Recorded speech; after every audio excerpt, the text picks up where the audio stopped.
is Deuteronomy 32 and verse 22. For a fire is kindled in my anger. Sounds kind of strange for God, doesn't it? A fire is kindled in my anger. So God's wrath has to do with fire once again. And shall burn to the lowest hell. It shall consume the earth with her increase and set on fire the foundations of the mountains. Once again, is the wrath of God connected with fire?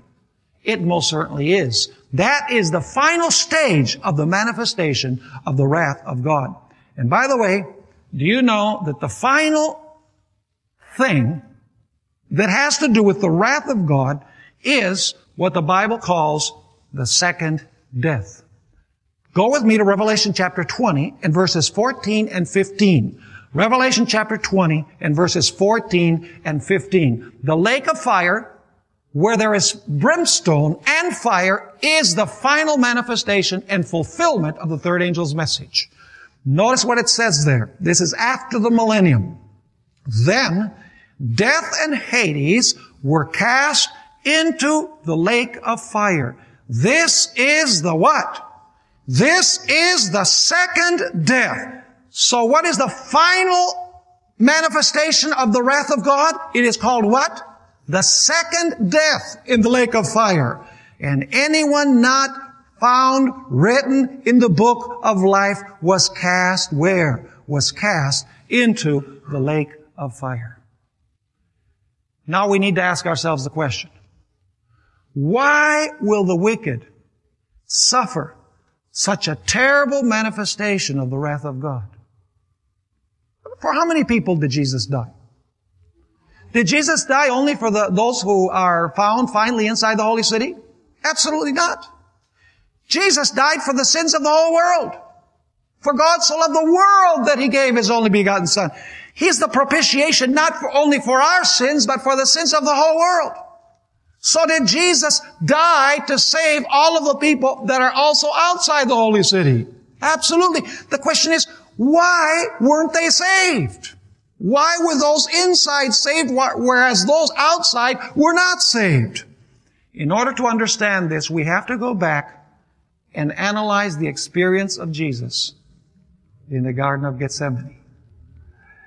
Because much of the terminology that we've noticed at the beginning of our study today is used in connection with the passion of Christ.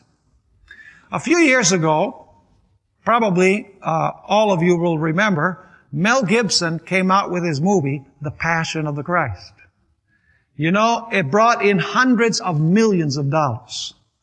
And those who saw it say that the movie majored in the brutal physical punishment that was meted out upon Jesus Christ. I mean, savagely beaten time after time after time until the blood just was in pools on the ground. In other words, that movie emphasized the tremendous physical sufferings of Jesus, the physical agony. But do you know what? It was not the physical agony of Jesus that caused Him the greatest pain. In fact, I believe that Jesus Christ could hardly feel the physical pain because of the spiritual anguish that He was suffering. And you say, what do you mean by the spiritual anguish? Well, let's study about it in the Gospels. Matthew 26 and verse 38. Matthew 26 and verse 38. Here Jesus is with His disciples. They're in the Garden of Gethsemane. And Jesus says to His disciples the following words. Then He said to them, my soul is exceedingly sorrowful. Notice, not only sorrowful is His soul, but exceedingly sorrowful. He says, even to what? Even to death. In other words, He had so much sorrow that apparently it was going to cause His what? His death.